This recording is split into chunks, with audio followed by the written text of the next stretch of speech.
They do have a timeout. Decide not to use it. Curry, way downtown. Bang! Bang! Oh, what a shot from Curry! What's up, everyone? My name is Ethan. This is Courtside TV. If you're new, don't forget to subscribe, and let's get into it. So today I want us to talk about the New Orleans Pelicans, who might be the most up and down team in the history of the NBA. At least this season, they're one of the more can beat anybody, but can also very much lose to anybody. And that was very apparent tonight when they blew a huge lead to the Portland Trail Blazers. Again, that they were up, like 17, 18 points with like 5 minutes to go, and they somehow ended up losing. They've done this a couple times this year. And this is just a very confusing basketball team. So I want to kind of talk about them and what the rest of the season might look like for the Pelicans. So as I'm recording this, the Pelicans are currently sitting at 11th in the Western Conference. They are 2 games behind the Memphis Grizzlies for the 10th seed. So they're not that far out of the play-in tournament. They could potentially get there by the end of the year. I'm not by any means ruling them out of a playoff spot. I think they're certainly, one of the contenders for that. I think right now there's probably 11 teams for 10 spots, and I think the Pelicans are that 11th team. So they're going to have to figure out a way to get ahead of a couple of the guys ahead of them if they want to get a shot in the postseason. And they were in a similar situation last year as well, where they were kind of right on the bubble. So we'll have to see if anything happens with that, but they certainly have some motivation to try to put a win streak together and get things going before the season starts to wrap up here, because we're more than halfway through the year. They're kind of running out of time to start to make a run. And nothing, I think, sums this up better than their last 4 games, because their last 4 games, they have a loss to the Timberwolves, a win against the Cavs, a win against the Clippers, and then this loss to Portland. So they can clearly, blow out the Clippers by 20 and also get blown out by the Minnesota Timberwolves. So those are 2 sides of the very opposite spectrum, where they're either, clicking on all cylinders, playing really well, and just are able to compete with some of the best teams in the league, or they just have a really, really poor night and lose to Minnesota. And that's just kind of how it's been all year for them. They've lost some games they shouldn't have lost, and they've won some games they shouldn't have won. And so that leads to the Pelicans being one of the most confusing teams in the league. When we're trying, because I pick games every day.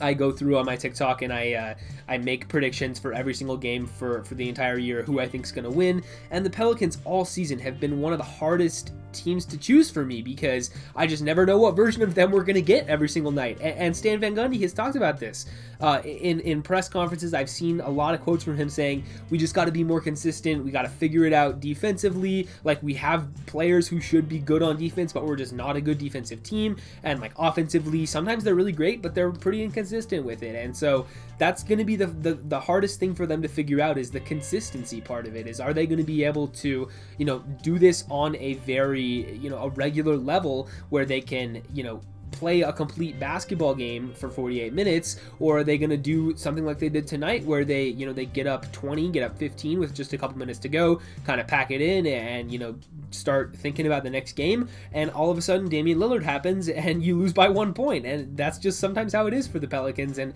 that's got to be really frustrating for their fans and for their players, because you see the potential that this team could have, but they're just not quite reaching it. And the fact that the problem has been defense has been very puzzling to a lot of people, myself included, because when you look at the roster, you do see a lot of defensive players on it. Like Lonzo Ball is a guy who was regarded for his defense coming into the draft, and for his first couple of years with LA. Brandon Ingram had some really good defensive years with the Lakers. Steven Adams has always been a good defender at the center spot. Eric Bledsoe is known for his defense. So you have those guys all in the rotation. Like even Josh Hart is another one who I think is a pretty good NBA defender. So you put all those guys in the rotation and you're like, well, okay, this should probably be a pretty good defensive team. And preseason, everybody was talking about how, the potential of this Pelicans defense, but it just has not been there. Like I said, there are some games where they show up and they play good defense and they close out and they are able to, put together a solid performance and beat any good team on any given night. But then there are some nights where they just get blitzed for 140 and it looks like they aren't even trying to stop anybody. It's so bizarre. And I just don't understand it, because also Stan Van Gundy is regarded as a defensive coach. Like, he's a guy who has kind of been known to preach defense throughout his career, whether that was with the Pistons a couple of years ago or the Magic before that. Like, Van Gundy is a very defensive-minded minded guy, and he's, like I said, he's spoken about that in his press conferences where he's frustrated with the way that the team is playing defense. And I get it, dude, because they should be a good defensive team and they just aren't. And I don't understand why. The offense is there. The offense is there pretty much every night. You know, they put up some stinkers every now and then. Every team does. But I mean, this is a team with Zion Williamson, Brandon Ingram, who are both very much score at will type players. They do it in different ways, each of them. Zion can just bully his way to the rim, get inside, and just score on anybody. And I think he has improved over the course of the year, as well as Brandon Ingram, who is a guy who can, you know, shoot from every level, and he's just taller than you. He shoots over people. So the offense is fine. But defensively, this team has just not been there. And so that is the first thing they need to address. And they know it, too. They absolutely know it. You know, the coach knows it. The players, I think, know it. The front office knows it. All the fans know it. The defense is the thing that this team needs to fix. And so how are they going to fix that? I don't know, because like I said, the personnel seems like it should, you know, lend itself to a defensive scheme. So, you know, it's not like really trading for anybody would probably make that much of a difference, considering that the potential should already be there. So maybe it's just an effort thing. Maybe it's, you know, schematically from Van Gundy's side, he needs to adjust something. Maybe it's the star players. You know, Ingram has not played great on defense this year. Williamson also has not been a great defender to this point in his career. And both of those guys are obviously amazing players, but maybe they need to put the emphasis more on the defensive side of the ball and sort of, you know, bring up their teammates and get everybody involved and really try to make an emphasis on that, because it's clear that the offense is okay. But they really got to fix their defensive issues if they're going to want to go anywhere this season or in the future. And I guess I will mention some of the trade stuff.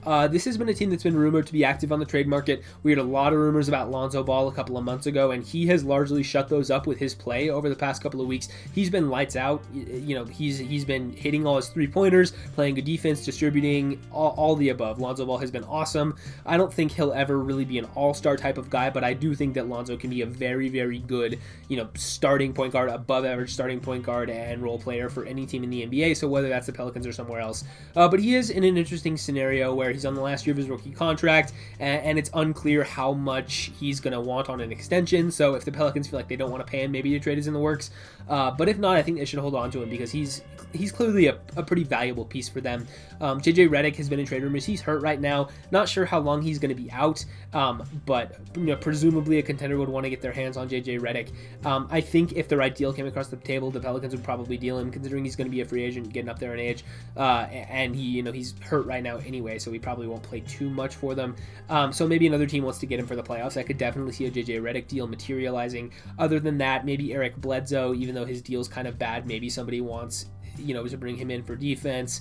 You know, they could make some moves around the margins, but really there's not that many players on this team who are for sure going to be traded. I think Redick and, you know, maybe Bledsoe, but Steven Adams is another guy, but maybe he's, you know, he just got there, so I don't know if they're looking to move him right now. So I don't know. They could be active on the trade market, or they could do nothing. I have no idea what the Pelicans are going to do. They have some options for them, but yeah, with the Lonzo stuff, I think they should hold on to him. That would be a priority for me, is trying to hold on to Lonzo Ball and working on an extension that doesn't break the bank. But yeah, this is a very interesting team. They could be a playoff team in the West, or they could barely miss out. We'll just have to see how things unfold. I would bet on them playing a little bit better than they are right now to close the year. I think this is a team that has a lot of upside, and if they put it together, they could end up being really, really good. And you know, I think there's a pretty solid chance that they do end up sneaking into that play-in tournament. We'll just have to see how things play out. Obviously, that would require one of the teams ahead of them slipping, whether that's Memphis or maybe the Spurs now that their schedule's getting tougher. But we'll just have to see how that goes. But I think that's all I have on the New Orleans Pelicans. Like I said at the top of the video, if you're new, don't forget to subscribe, leave a like, ring the bell if you want to, leave a comment letting me know what you guys think about the Pelicans. How can they fix their issues this year? Would love to know your thoughts down below. But with all that said, I'll see you guys in the next one.